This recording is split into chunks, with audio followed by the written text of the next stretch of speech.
Se você faz network ou algo do tipo, eu acho que você deveria assistir esse vídeo. Porque assim, eu não vou falar o que é network, eu não vou falar mal do network, na verdade.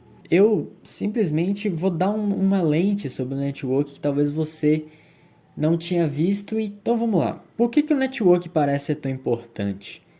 Dizem que o network é o principal fator para você ganhar uma promoção, conseguir um emprego melhor, escalar na vida, conseguir um sócio e tal.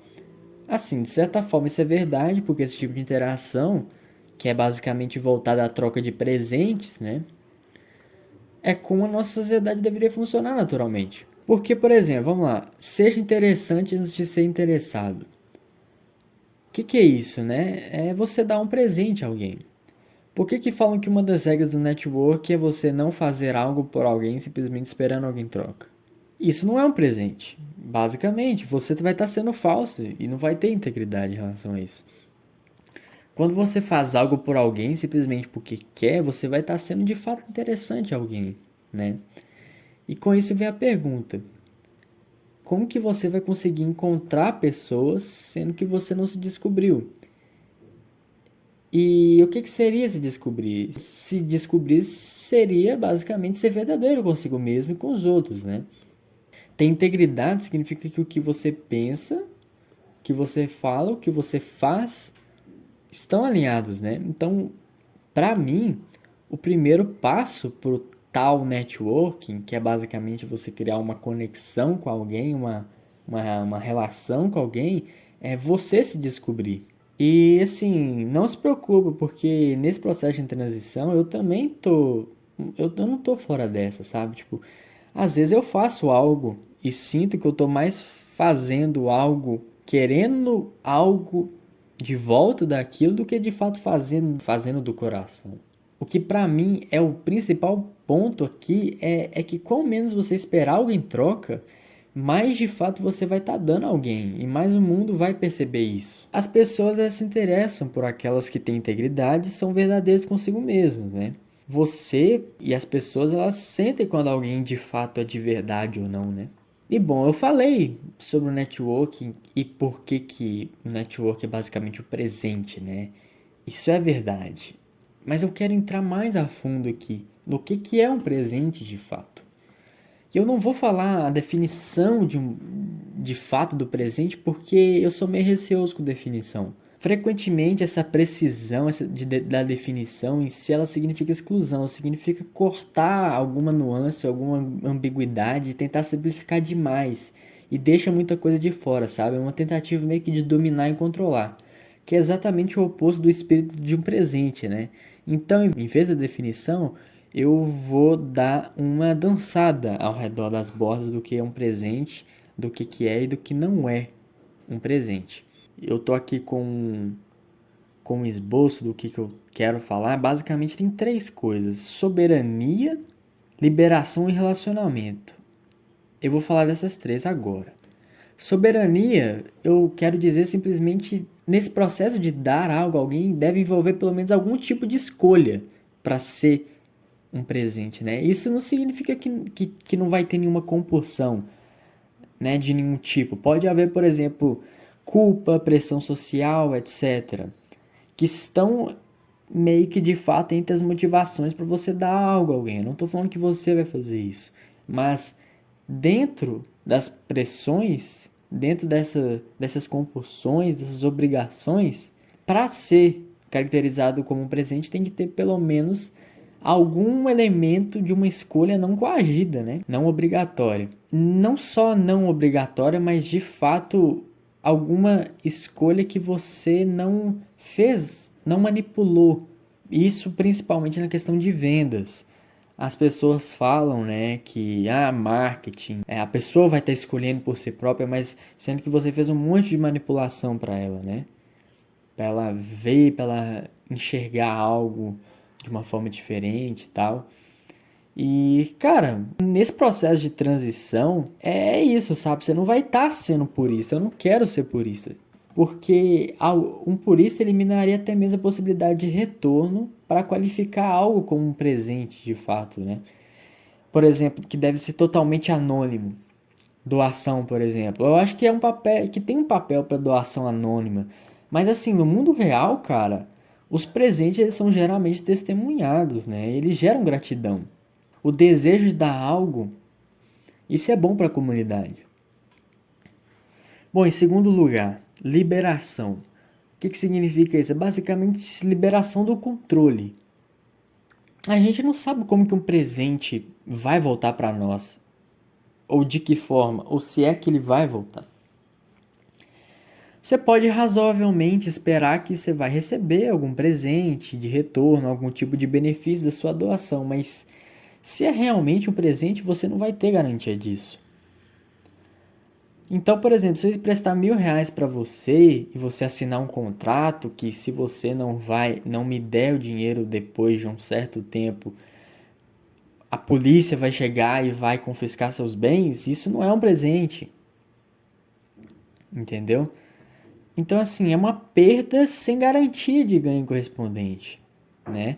Normalmente, da perspectiva do eu separado, da pessoa totalmente independente, né? Por que eu faria isso? Por que eu iria dar um presente a alguém, sendo que eu não vou ter perspectiva de retorno? Bom, tem... Quanto a esses motivos mistos para dar, os assuntos humanos são geralmente assim. Eles são complicados. Você não, você não pode dizer que esses R$ 1.000 não é um presente porque esses outros motivos estão lá, sabe? Também. Pelo menos se há algum espírito de generosidade e de verdadeira doação entre essas motivações, se tem algum fator de que você escolheu dar esses R$ 1.000, por mais que tenha um contratinho, isso que eu, na verdade, eu não estou falando das instituições, obviamente, estou falando de você emprestar um, sei lá, cara, um carro, emprestar a casa, sua casa ou a casa que você estava alugando para alguém e você deixou seu amigo morar lá por um tempo, não sei.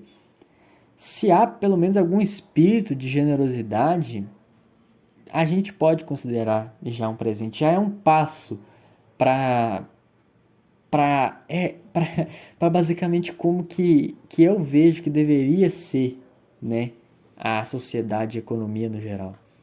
Terceiro, relacionamento. Os presentes eles criam e fortalecem os relacionamentos, porque isso distingue de transação tipo de escambo, cara. Porque assim, a economia do presente, ela não é sobre escambo. Por quê? Vou usar um exemplo aqui que eu escrevi. Digamos que eu compro uma serra esquadria na loja de ferramentas, uma serra. Eu pago a transação, né, já feita e fechou a transação. Eu pago pela serra na loja de ferramentas. Eu não devo nada ao pessoal da loja e o pessoal da loja não deve nada a mim. Mas se eu pego, por exemplo, essa serra elétrica do meu vizinho e não pago aluguel por ela, por exemplo, então depois que eu devolvo para ele a serra elétrica, a gente tem uma conexão. Meu vizinho talvez se sinta mais livre, talvez para pegar emprestado algo de mim, eu me perdi um favor. Então aí a gente tem um relacionamento. O escambo ele não faz isso, porque ele não é mais do que uma transação monetária de uma outra forma, porque basicamente, ó, o escambo é eu te dei, você me deu e acabou. Esse relacionamento de presente, ele cria um tipo de obrigação, entendeu? Que significa um laço entre duas pessoas. Que é o que eu vejo basicamente que é um networking, sabe? E assim, isso não é atrativo para alguém que vê as coisas, que tem uma visão de mundo muito separatista, muito individualista, sabe? Esse cara, ele não quer obrigações. Ele quer ser independente, sabe? Ele não quer dever nada para ninguém. Essa é uma das razões pelas quais as pessoas são frequentemente relutantes em receber qualquer coisa. Principalmente se for de graça, se for um presente. Os mentores, eles podem dizer que essa relutância em receber deve ser por causa de algum sentimento de não merecimento. Mas geralmente tem mais, sabe? Receber um presente coloca alguém de fato numa obrigação, se você parar para pensar. Mesmo se você não retribuir diretamente ao doador, a pessoa que te deu, você pode muito bem sentir que você deve algo a alguém, sabe? Receber um presente afirma a sua dependência dos presentes e, portanto, é uma afronta nessas ilusões. E assim, isso está acontecendo no contexto atual porque a gente normalmente luta muito pelo oposto, né? Pela independência financeira, significando que não dependo dos presentes de ninguém, eu posso pagar por isso, obrigado, não preciso de mais nada. E eu não devo nada a você, a gente permanece separado. Dar e receber presentes rompe uma fronteira, de fato. Especificamente a fronteira entre eu e você, né? Entre eu e o outro. Ao fazer isso, você vai perder um pouco da sua separação, sabe? Um pouco da sua independência. Na verdade, você não vai perder nada, você só vai começar a ver que essa independência que você achava que você tem não era real de fato.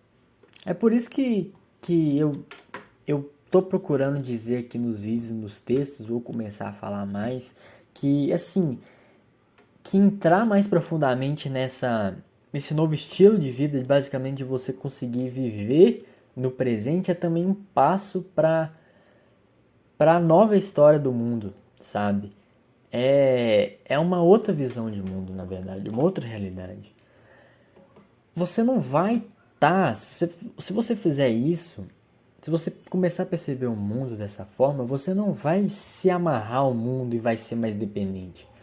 Você vai começar a perceber que a sua vida sempre foi dependente de circunstâncias fora do seu controle. É isso que eu vejo, sabe? Você não vai se tornar, você vai perceber que vai ficar mais óbvio que você sempre esteve amarrado a algo muito maior que você. Isso pode significar sim que você vai sentir uma perda de controle sobre a sua vida. Ao você dar mais para alguém e receber presentes e ter essa conexão maior com as pessoas, sabe? Mas essa perda de controle, eu acredito que ela é compensada, sabe? Por um sentimento de conexão muito maior com essas pessoas. Olha, eu não tô falando que você deve liberar todas as suas fronteiras e desistir do controle de tudo. Às vezes é apropriado você recusar um presente se você simplesmente não quer ter um relacionamento com essa pessoa. Não tem problema nenhum. Mas assim, saiba que se você tá lendo aqui, ouvindo o que eu tô dizendo, o principal é, se cada ação que você fizer, cara, que seja com uma intenção um pouquinho mais pura, mais verdadeira, você vai estar já ajudando os outros e a você ao mesmo tempo. Pois você vai estar sendo verdadeiro consigo mesmo.